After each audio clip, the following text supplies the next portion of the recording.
Seja muito bem-vindo e bem-vinda ao podcast da BHH. As novidades da hematologia, hemoterapia e terapia celular, você ouve a seguir no nosso episódio do Hemoplay Podcast. Olá, bem-vindos a mais um episódio do Hemoplay.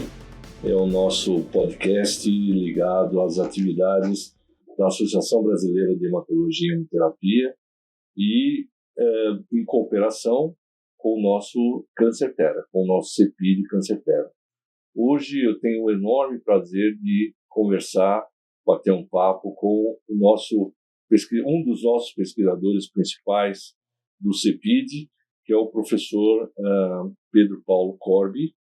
O Corbi é livre-docente do Departamento de Química Inorgânica do Instituto de Química da Unicamp e coordena o grupo de Química Bioinorgânica e Medicinal da própria Universidade de Campinas.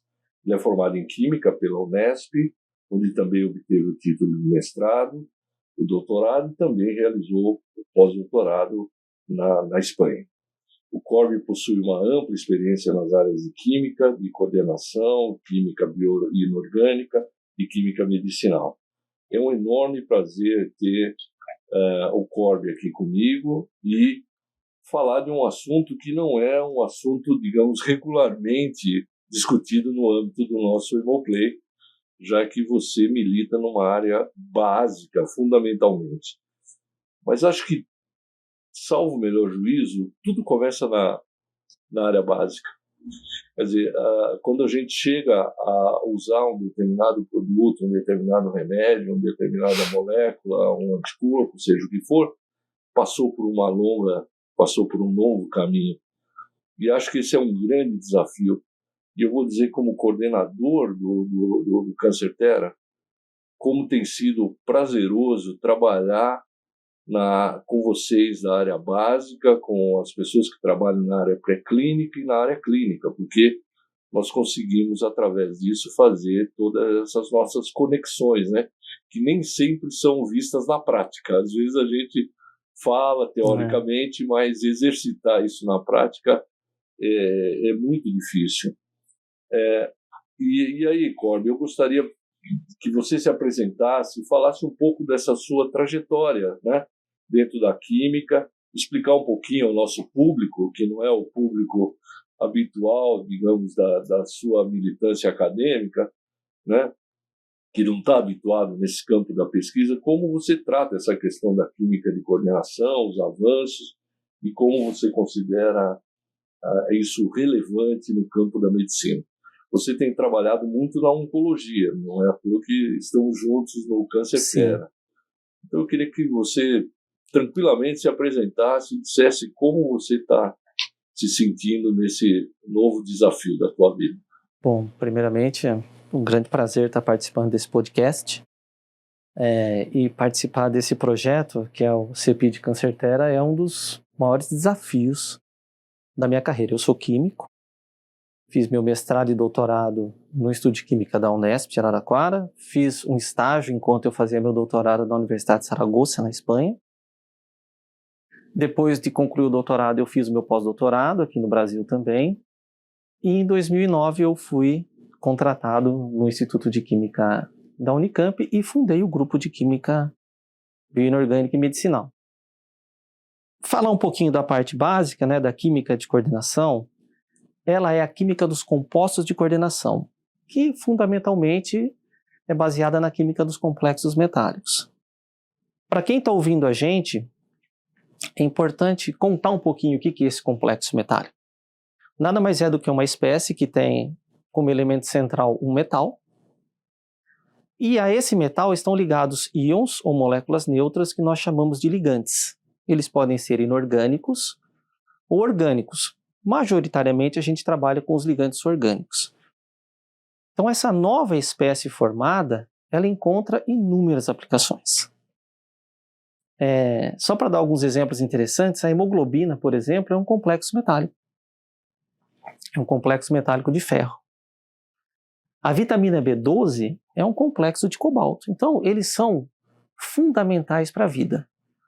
Mas nós temos também esses complexos metálicos utilizados tanto para diagnóstico como para tratamento de doenças. E aí você tem vários exemplos. O nitroprussiato de sódio, por exemplo, é um complexo de ferro utilizado na clínica. Cisplatina, que a gente vai falar um pouquinho mais, ela é um complexo metálico de platina utilizado no tratamento do câncer. E há vários outros exemplos. Então, assim, a química de coordenação, ela é uma área básica, mas que ela encontra inúmeras aplicações na biologia, na bioquímica, ou seja, é a química da vida, né? E é nessa área que a gente se insere. Então ela é extremamente ampla, ela é uma área de interface da química, e a gente vai conversar um pouquinho mais sobre ela aí durante o nosso bate-papo. Então, segue nesse caminho. Me conta como é que você se inseriu no CEPID, como é que você vê essa relação com a área clínica. Vou até voltar um pouquinho, então. E quando nós constituímos o nosso grupo do CEPID, já havia um trabalho sendo feito nessa área, não é?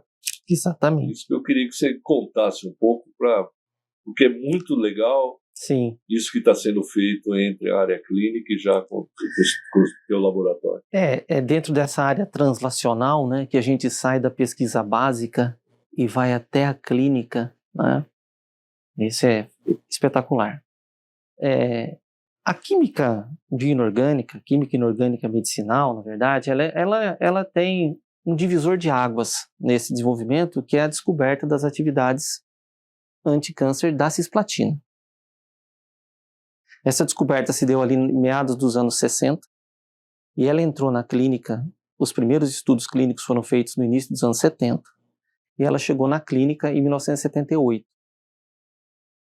E desde então os complexos metálicos cresceram enormemente dentro dessa área da busca de novos metalofármacos, sobretudo para tratamento do câncer.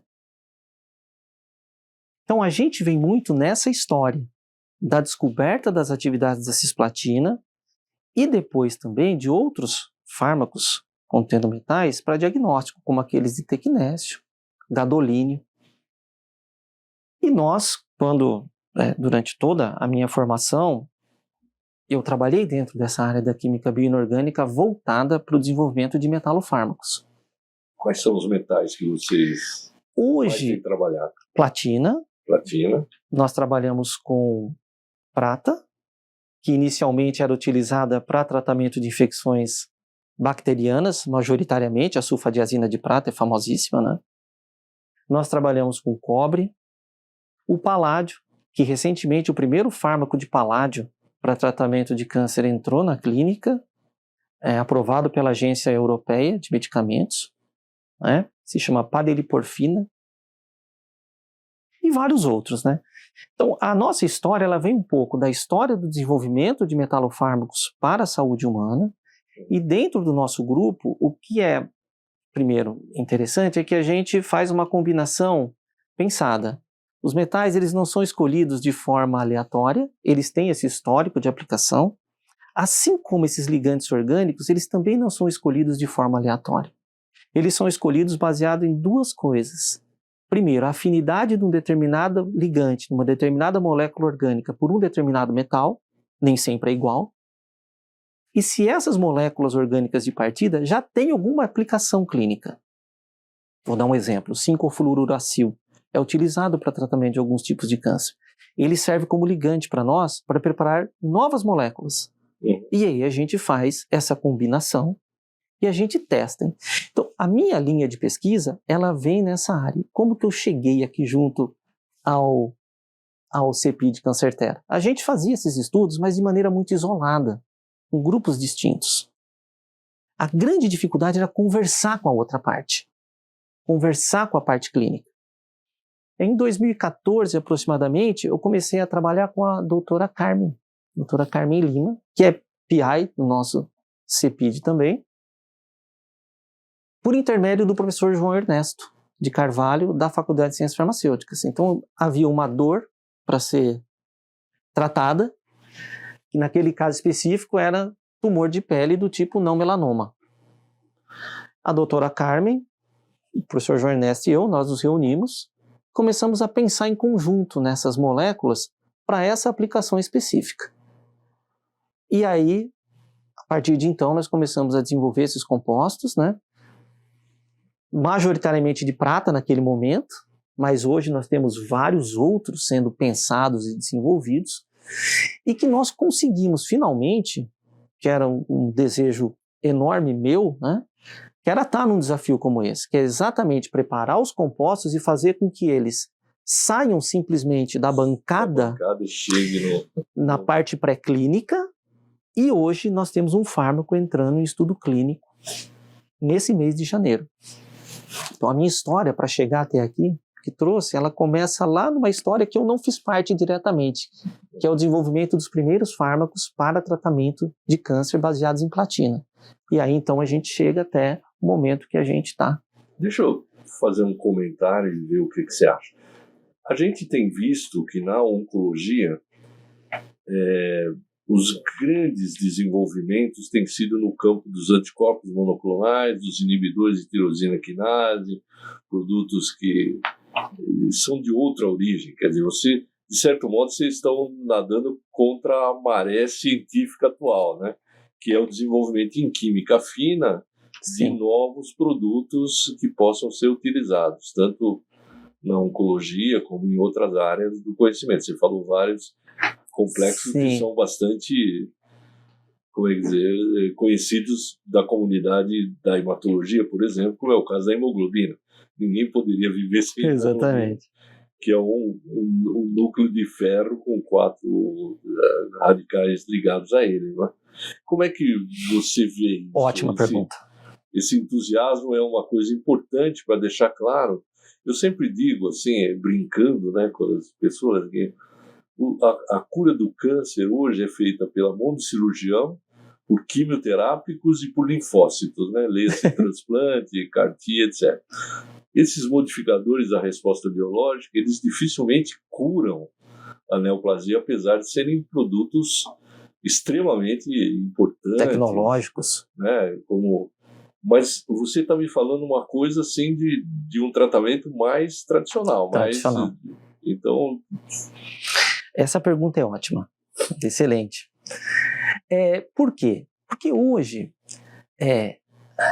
nós temos várias alternativas disponíveis, né? E eu vou dar um exemplo familiar, né? De uma pessoa muito querida minha, que ela utilizou uma combinação. Ela utilizou um anticorpo monoclonal combinado com fármacos, com quimioterápicos muito bem estabelecidos. Então, na verdade, eu enxergo isso como uma combinação que pode trazer resultados fantásticos para o tratamento. Então, hoje, os fármacos de platina, eles são utilizados mundialmente, né? Agora nós temos, como eu comentei, um fármaco de paládio e vários outros têm sido testados. Mas eu acho que a grande evolução vem exatamente dessa combinação das tecnologias. Então nós temos essa química tradicional dos quimioterápicos, e o que a gente busca hoje não é só a eficiência, mas você busca combinar isso com uma maior segurança para o paciente, uma redução de toxicidade, um bem-estar para o paciente, que pode ser que ele venha utilizar esse medicamento por um longo tempo, né? E combinar esses fármacos tradicionais, que é o que a gente faz, com esses fármacos muito modernos e muito específicos, como os anticorpos monoclonais. Então, eu vivi essa experiência de certa forma e vi como essa combinação ela é importante. Então, essa pergunta é formidável, porque ela permite a gente mostrar para quem está nos assistindo que nós temos várias estratégias e possibilidades e que, de fato, tem trazido conforto e um tratamento seguro para o paciente e que funciona. Hoje, muitas pessoas são curadas do câncer. E isso é uma grande vitória da química, da bioquímica, de todas as pessoas envolvidas, né? Como você bem disse, né? É um conjunto de pessoas. Geralmente, o tratamento de neoplasias ela começa com a ressecção cirúrgica. Muitas vezes, quando ela é possível, né? Não, sem dúvida. Eu acho que tem um outro capítulo da medicina que chama as drogas citoprotetoras. Um dos problemas dos complexos de platina é a toxicidade renal, por exemplo, né? Que pode ser muito minimizada dependendo da forma com que você utiliza ou utiliza algumas drogas citoprotetoras. Tem uma droga chamada mifustina, que foi desenvolvida pelo exército americano, muito interessante, que coloca as células em repouso metabólico enquanto a droga quimioterápica age contra o tumor. O repouso metabólico é só da célula normal. Sadia. A célula tumoral não, porque ela não incorpora essa droga, que é uma prodroga, na verdade, chamada mifusina. Então, é importante saber que a questão da toxicidade também precisa ser levada em conta sempre. Né? De um lado, a atividade do remédio. Do outro lado, como você protege o paciente contra potenciais efeitos adversos, que não é só dos quimioterápicos. Os monoclonais também têm. Os inibidores de tirosina quinase, outras drogas, vamos chamar entre aspas, mais inteligentes, também tem, não é? Como é que você escolhe um metal? Também como é que você escolhe a platina, o ouro, a prata? Como eu comentei anteriormente, é algo que não é de forma nenhuma aleatório, como se pode pensar, né? Você imaginar que eu vou escolher esse metal e esse ligante e... A escolha do metal, ela se dá basicamente pela história que nós temos daqueles elementos e suas aplicações seculares na medicina, digamos assim, né? A química do ouro e da prata, ela é uma prática milenar, né?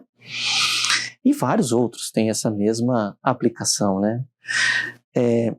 A escolha é basicamente por essa história de utilização, mas também pela afinidade que determinados metais têm por determinados alvos que você tem no organismo e a própria afinidade que ele tem pelo ligante que você vai escolher naquela história da preparação do complexo metálico. A platina, por exemplo.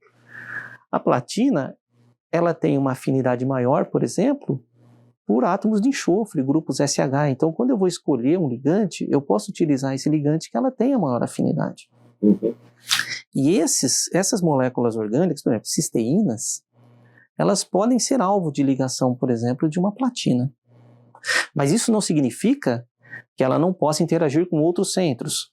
A cisplatina, por exemplo, o mecanismo de ação proposto para ela é a ligação da platina aos nitrogênios do DNA, da base nitrogenada. Né? O ferro, por exemplo, ferro 2, ferro 3, ele vai ter mais afinidade por compostos nitrogenados ou oxigenados. E aí explica, por exemplo, a natureza da hemoglobina, que ela é uma ligação de uma porfirina com o ferro, essa ligação é por átomos de nitrogênio. Então essa escolha ela não é aleatória, ela é pelas aplicações já conhecidas e consolidadas na clínica e pela afinidade que ela vai ter por essas moléculas que nós chamamos de ligantes e pelos seus possíveis alvos celulares. Então é meio que um quebra-cabeças, a gente brinca um pouquinho de Lego ali, de juntar e combinar uma com a outra. Tem outros fatores que podem envolver? Tem. Alguns metais, eles tendem a ter uma toxicidade menor. Por exemplo, o cobre. O cobre e o zinco são elementos essenciais para a vida. Né? As metaloenzimas de zinco são as campeãs. Estão envolvidas até em controle de pH sanguíneo. Né? Cobre. Um exemplo é a superóxido dismutase.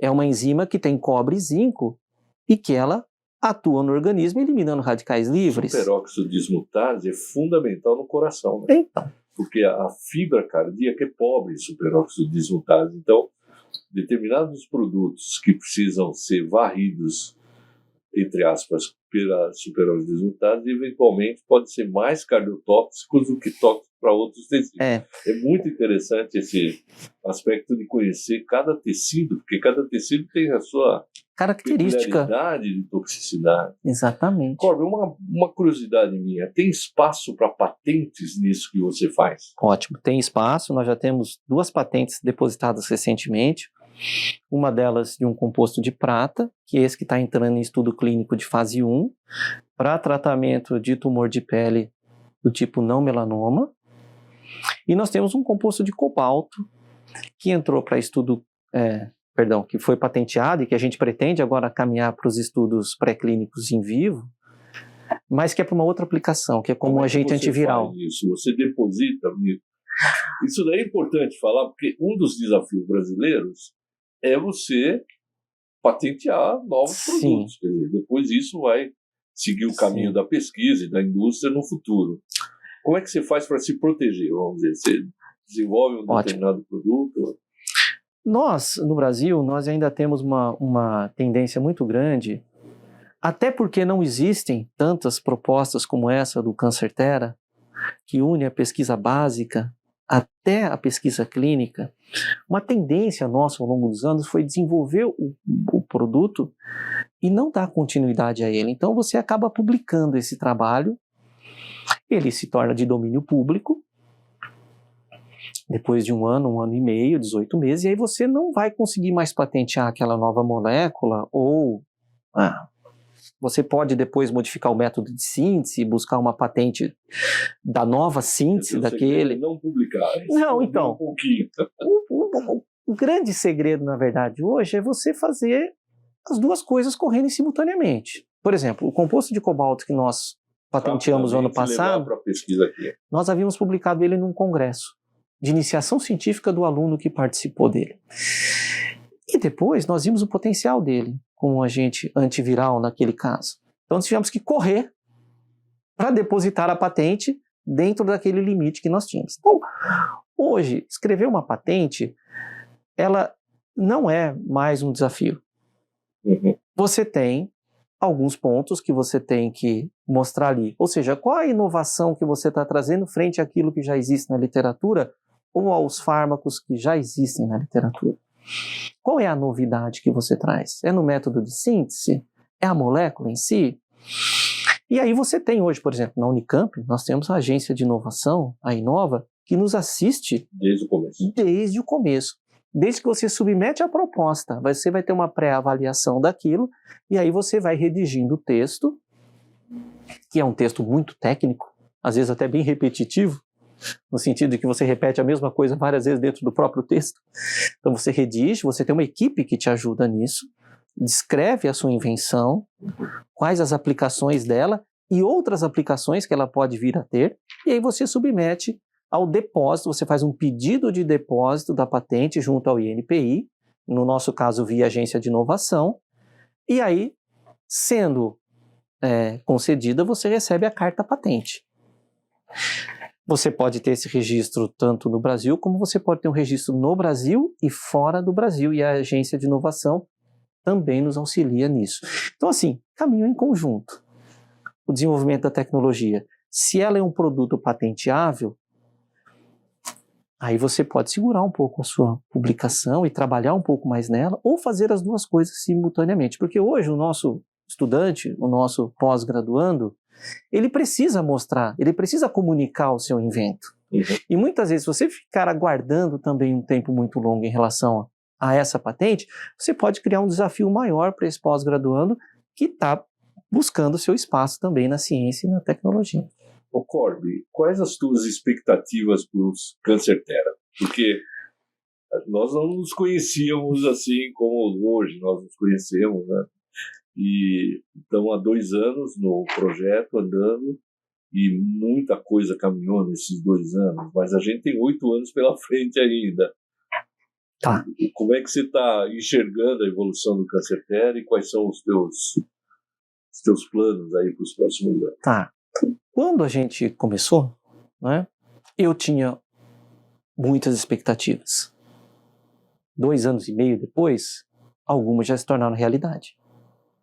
Num tempo muito curto. Isso é ótimo para todos que estão envolvidos. Hoje nós temos uma molécula que eu trabalho há 10 anos e que ela caminhou.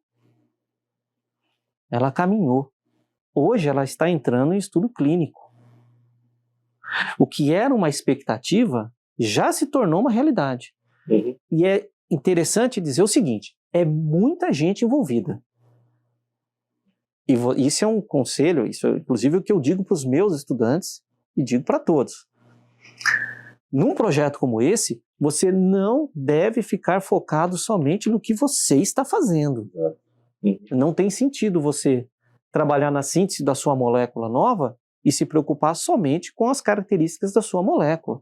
Você tem que conversar com todos os atores envolvidos. Por isso que esse projeto é tão interessante, algumas expectativas já se tornam realidade, porque eu tenho do meu lado o médico que está na clínica, eu tenho todo o pessoal da farmacologia, da biologia, da bioquímica, trabalhando nos estudos pré-clínicos, laboratórios que têm o conhecimento e que você passa a conhecer desses laboratórios também. Daqui para frente, o que eu imagino é que a gente vai ter um desenvolvimento ainda mais robusto desses compostos, né? Porque as pessoas hoje se conhecem muito mais. Atividades como essa, por exemplo, nos ajudam a contar um pouco de como é esse caminho da pesquisa básica, pré-clínica e clínica. Então, o que eu imagino é que nós vamos desenvolver novos compostos ao longo dos próximos meses e anos, né? Nós esperamos um desenvolvimento muito grande, certamente os colegas virão aqui contar um pouco sobre isso, da radioquímica e da radiobiologia. Esse talvez seja o maior desafio que nós temos daqui para frente, para desenvolver esses novos radiofármacos, que vão ser utilizados não só em diagnóstico, mas em terapia, que é o teranóstico. Uhum. Então, esse é o grande desafio que nós temos colegas hoje trabalhando muito forte nessa área. O desenvolvimento desses novos produtos que nós esperamos que gerem patentes, belos trabalhos científicos, teses, dissertações e que chegue até o paciente. Em algum momento a gente vai dar esse salto. E é importante deixar o seguinte, a expectativa que eu tenho também do ponto de vista da universidade, das universidades envolvidas, é que isso seja um legado. Que isso realmente possa fazer a diferença, não para nós, necessariamente, que não somos eternos, mas para aqueles que estão vindo aqui, as novas gerações que possam utilizar essa infraestrutura. Que nós sejamos capazes de fazer isso no Brasil. Quantos alunos você tem hoje? Hoje eu tenho 3 pós-doutorandos, já são doutores, né? Tenho hoje 5 alunos de pós-graduação, alunos de iniciação científica, tenho bolsistas de treinamento técnico, ou seja, tenho uma equipe muito boa, e eu tenho os colaboradores de outras instituições que eu trabalho há longo tempo, eu vou citar apenas um deles aqui, que é o professor Wilton Rogério Lustre, da Uniara, que desenvolve os dispositivos que nós vamos utilizar no estudo clínico, do novo composto de prata para tratamento de câncer. Então, assim, nós temos uma equipe muito grande envolvida, né? E todo mundo trabalhando para o mesmo fim, que é procurar alternativas para o tratamento do câncer. Então, isso é fundamental. Todos têm o mesmo objetivo. Vamos caminhar juntos, né? E certamente teremos, ao longo dos próximos anos, além da excelente convivência, vamos ter resultados fantásticos. Nós estamos organizando agora o 3º congresso nosso do Câncer Terra, né? E em dezembro do ano passado, nós fizemos um workshop onde vimos o potencial de pesquisa e de desenvolvimento e inovação do nosso projeto, né? Que conselho você daria os alunos envolvidos, de um lado, e para nós que estamos sob essa coordenação para os próximos anos, né? Vou começar então da gente. Que nós tenhamos a mesma força que a gente tem hoje de coordenação, de trabalhar em conjunto, de procurar novas alternativas sempre, inclusive do ponto de vista financeiro, para que a gente possa ampliar cada vez mais esse projeto, sua infraestrutura, que ele seja algo que fique, que permaneça, que seja uma referência realmente do desenvolvimento de fármacos para diagnóstico e tratamento do câncer. Então, que nós tenhamos muita força, que a gente continue em frente, aprovando os projetos individuais, mas pensando sempre nesse grande projeto que nós temos, com pessoas espetaculares. Para os jovens, estudem muito, leiam bastante, saiam um pouco do seu laboratório, vá olhar o que o seu colega do lado está fazendo, acompanhe toda essa cadeia. Não adianta você ficar focado no que você faz. O conhecimento ele se constrói de forma um pouco diferente, principalmente nessa área que é uma área interdisciplinar. Ela não é química, ela não é biologia, ela não é bioquímica, ela não é clínica, ela é tudo isso.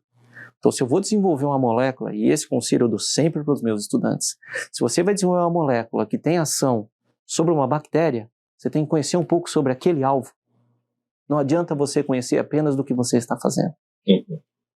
Estude bastante. Na minha concepção, uma das coisas mais fascinantes do nosso trabalho é a intersetorialidade, né?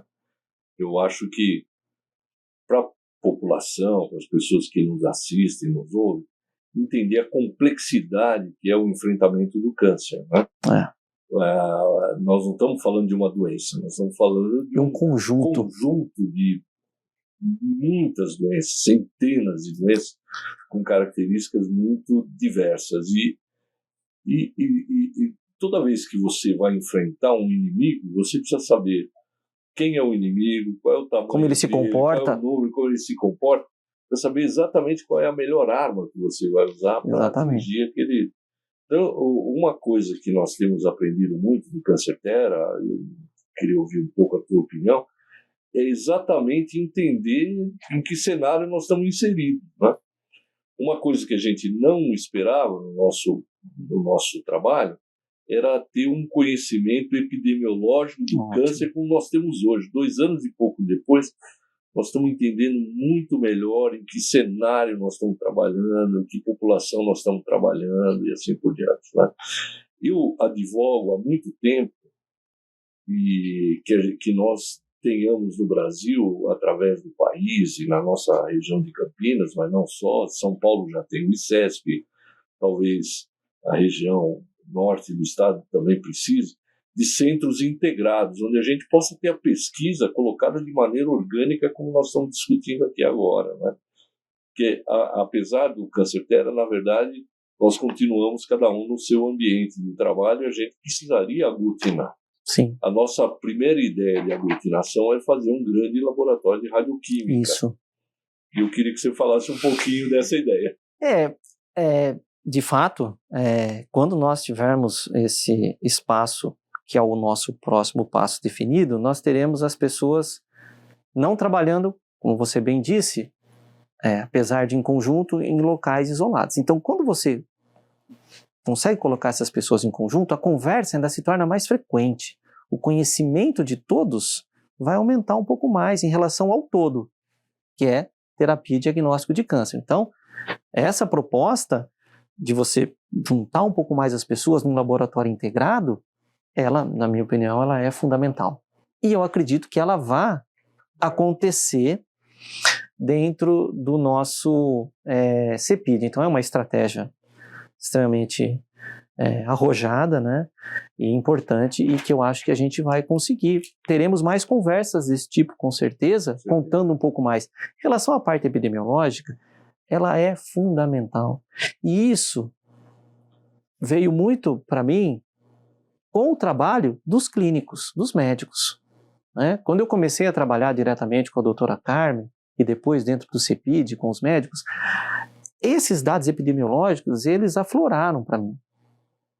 Você tem que conhecer o que está acontecendo na sua base populacional. Você tem que entender qual é a incidência de determinado tipo de tumor, em que determinada população, em que condições.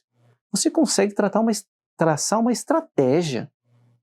Isso é fundamental. Então, todos os trabalhos do meu grupo hoje, que eles saem, eles começam com o dado epidemiológico. Perfeito. Isso é fundamental. Né? Exatamente. Contra quem eu estou lutando? O que eu estou tentando responder? Eu fiz uma apresentação, então, inclusive quem quiser assistir, ela está no site do Conselho Regional de Química, que eu fui convidado em novembro do ano passado para falar sobre a química inorgânica no tratamento do câncer, que, como eu disse, ela é histórica. Ela começa lá nos anos 60 com a cisplatina, né? E lá eu mostro muito a base epidemiológica. Quantos casos são esperados por o Brasil de câncer por ano? Nos últimos 3 anos você tem o dado estatístico. Quais os mais prevalentes?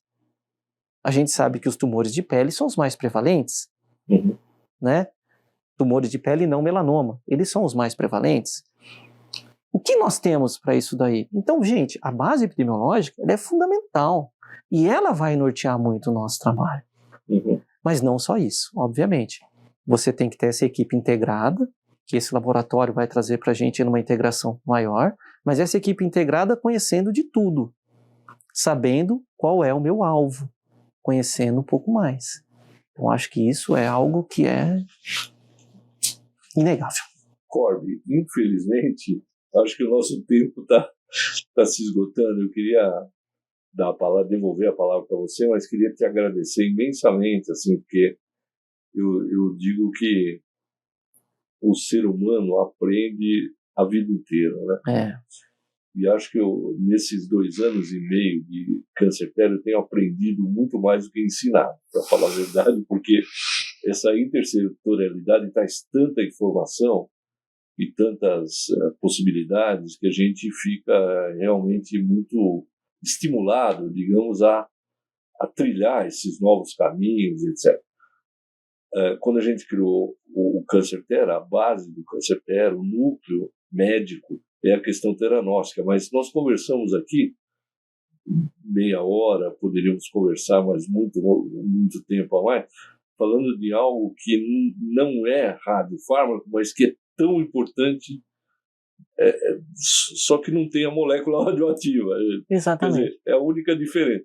Quer dizer, nós estamos falando de um produto que tem uma atividade antitumoral, ou vários produtos que você tem trabalhado. Então, eu acho que esse é um dos elementos que compõe o nosso Câncer-Tera e que, nessa questão translacional, como você falou, né, e intersetorial, tem dado extraordinários produtos.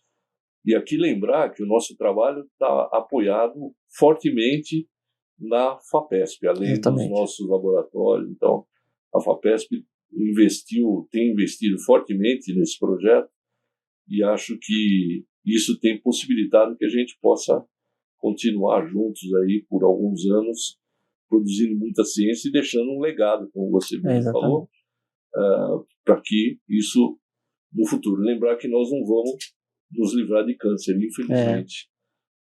Infelizmente não vai diminuir o número de casos de câncer. Hoje a humanidade, felizmente, está vivendo muito mais, e nós estamos convivendo muito mais com cada tipo de câncer. E acho que todas as armas são válidas, são necessárias e têm que ser entendidas do ponto de vista científico. Né?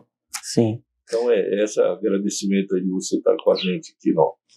Eu só tenho a agradecer, porque falar sobre ciência, falar sobre educação é sempre algo que me motiva muito, né? Também tenho aprendido muito dentro do CEPID, conversando com os diferentes membros do CEPID, podendo acompanhar um pouco como é a rotina do médico na clínica, quais os desafios que ele enfrenta no dia a dia, e a gente começa a entender ainda mais a importância que nós vamos ter como pesquisa básica nesse processo todo. Então realmente assim, é um desafio esse projeto, é o projeto mais desafiador do qual eu já fiz parte. E lembrar que essa estratégia da FAPESP, da criação dos Centros de Pesquisa, Inovação e Difusão, é uma ótima estratégia. Ela vem para formar realmente grupos, e a gente espera que seja assim, né? Dentro de um tema, de uma área. O nosso caso é terapia e diagnóstico de câncer, e várias outras. Então, assim, é um investimento que eu imagino e torço para que tenha de fato esse retorno que a gente espera, né? Que a FAPESP continue a apoiar esses centros cada vez mais, porque unindo as pessoas, como a gente tem no Câncer-Tera, embora o nosso projeto seja um projeto relativamente enxuto, né? O número de pesquisadores, ele agrega muita gente, muito conhecimento, né? Todos trabalhando para o mesmo fim. E se os CEPIDs tiverem sempre essa ideia, o pesquisador-chefe e os membros, eles têm que ter essa ideia do que é o CEPID. O CEPID é uma unidade, né? Ele é uma única entidade. Ele não pode ser várias entidades juntas por um projeto. Sendo desse jeito, é um projeto que seguramente vai ser exitoso, né? Então eu também faço aqui um agradecimento à FAPESP e às demais agências que nos apoiam também, o CNPq, a CAPES, que nos ajudam com bolsas, com projetos regulares, né? E outros que seguramente a gente vai ter ainda de auxílio nesse projeto. Então, muito obrigado pelo bate-papo. Seria um prazer ficar aqui conversando contigo por muito tempo, mas é isso. eu queria agradecer a atenção de todos. Eu queria lembrar uma coisa muito importante. A Comunidade Europeia estabeleceu 7 prioridades. Tem uma prioridade apenas na área da saúde, que é o enfrentamento do câncer. Então, nós estamos falando de algo extremamente relevante para a humanidade, né? Nós estamos colocando o nosso tijolinho ali, se possível mais do que um tijolinho, mas num assunto que é de extrema importância para a humanidade. Como eu já disse, nós não vamos nos livrar, mas nós estamos nos aperfeiçoando, vamos dizer, entendendo cada vez mais, tentando ajudar nesse grande enfrentamento. E é muito importante a posição de vocês, químicos, dentro desse cenário, né? Eu acho que o que é muito legal nesse nosso bate-papo é mostrar como algo que aparentemente possa estar tão distante e, na verdade, está tão perto. Muito próximo. Né? Então, muito obrigado. Eu te agradeço. E acho que vamos ter outras oportunidades aqui de conversar. Certamente. Muito obrigado. Muito obrigado. Com acesso a muita informação sobre as especialidades e diversos temas pertinentes na voz de quem entende.